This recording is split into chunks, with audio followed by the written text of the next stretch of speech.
కూల్చివేయడం అనేటువంటి చాలా దుర్మార్గమైనటువంటి విషయం.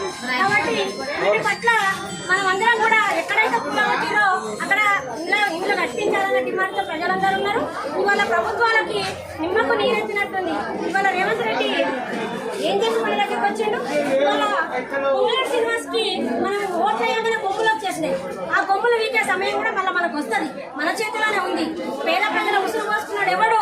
ఈ దేశంలో బాగుపడ్డ చరిత్ర లేదు, ఉందా? మన తాతలను చూసినాం, తండ్రులను చూసినాం. కాంగ్రెస్ వాళ్ళు మహానాయకులు, టీడీపీ వాళ్ళు, బీఆర్ఎస్ పార్టీ అధినేత నేనే తెలంగాణ తెచ్చుకున్నా అనేటువంటి నియంతనే కాలగర్భంలో కలిపినాం. ఇది పెద్ద గొప్ప విషయం కాదు. ఖబర్దార్ రేవంత్ రెడ్డి. ఇవాళ పేద ప్రజల ఇల్లు కూలగొట్టు, పేద ప్రజల ఉసురు పోసుకోను ఇవాళ ఏదో సాధిస్తారనుకుంటే అది సాధ్యం కాదు. కాబట్టి ఎక్కడైతే ఇవాళ వెలుగుమట్ల ప్రాంతంలో ఖమ్మం జిల్లా సరిహద్దు అయినటువంటి వెలుగుమట్ల ప్రాంతంలో 600 ఇండ్లు కూల్చివేసి అక్కడ 10 సంవత్సరాలుగా నివసిస్తున్నటువంటి వాళ్ళను నిరాశ్రయం చేయడం అనేటువంటిది మామూలు విషయం కాదు. దానికి వీళ్ళంతా కూడా పోరాటానికి సిద్ధంగా ఉన్నారు. ఇవాళ మా POW ప్రగతిశీల మహిళా సంఘం కూడా మేము ఇవాళ అక్కడ ఉన్నటువంటి వాళ్ళు భర్తల్ని కోల్పోయినటువంటి భార్యలు ఉన్నారు, కొడుకుల్ని కోల్పోయిన తల్లులు ఉన్నారు, కూలి పని చేసుకునే వాళ్ళు ఉన్నారు, ఇళ్లలో పని చేసుకునే వాళ్ళు ఉన్నారు. మరి ఇక్కడ నుంచి వెళ్ళిపోతే ఏం పని చేసుకుని బతకాలి? 10 సంవత్సరాల నుంచి మన పిల్లల్ని ఇక్కడ స్కూళ్ళలో చదివిపిస్తా ఉన్నాం. ఇలా ఎంక్వైరీ ప్రయత్నం వెళ్ళిపోమంటున్నారు ఊళ్ళకి వెళ్ళిపోయినాక ఏ ఊరైతే ఆ ఊరికి వెళ్ళిపోవాలట. అక్కడికి వచ్చి ఎంక్వైరీ చేస్తారట. అక్కడికి వచ్చి ఎంక్వైరీ ఆ ఊళ్ళో ఏం చేసుకొని బతకాలి? మాకేమైనా వ్యవసాయ భూమి ఇచ్చినావా నువ్వు రేవంత్ రెడ్డి? అక్కడ ఏమన్నా 5 ఎకరాల భూమి ఇచ్చినావా? అక్కడ మాకేమైనా పని ఉందా? మా పిల్లలకి ఏమన్నా ఉచిత విద్యను ఇస్తున్నావా? మా భర్తలకు ఏమన్నా ఉద్యోగాలు పట్టించినావా? అంటే ఎందుకు పోమంటున్నావు మమ్మల్ని పల్లెటూళ్ళ? ఇక్కడ నీ జాగిరి ఏముంది? ఇవాళ మీ మంత్రులు ఇక్కడ ఖమ్మం జిల్లా జాగిరి.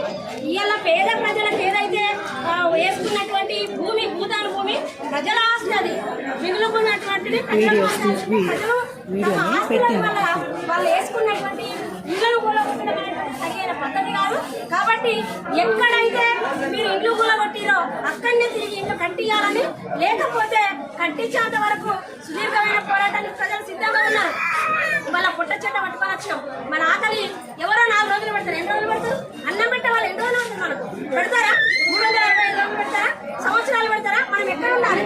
ఈ అంబేద్కర్ భవన్లో మనం ఏం చేసుకొని ఉంటాం? మన పిల్లలు, మన సంసారాలు ఏంటి? అసలు ఏమన్నా తెలివిండి చేస్తుందా? తెలివిలేక చేస్తుందా? ఇవాళ ఎన్ని వాగ్దానాలు చేసి గవర్నమెంట్ లోకి వచ్చినటువంటి రేవంత్ రెడ్డి వాళ్ళు ఎవరి పక్షాలు నిలబడ్డారు అనేటువంటిది మనం చూడాల్సినటువంటి అవసరం ఉంది.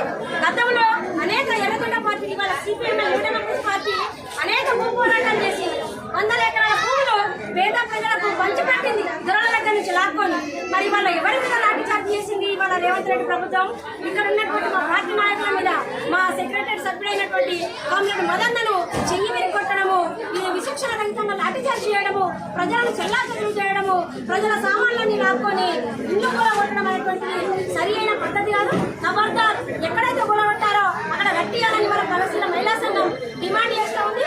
ఈ పేద ప్రజలకు, ఈ నిరసరాయులకి న్యాయం జరిగేంత వరకు మేము కూడా వాళ్ళకు అండగా నిలబడతామని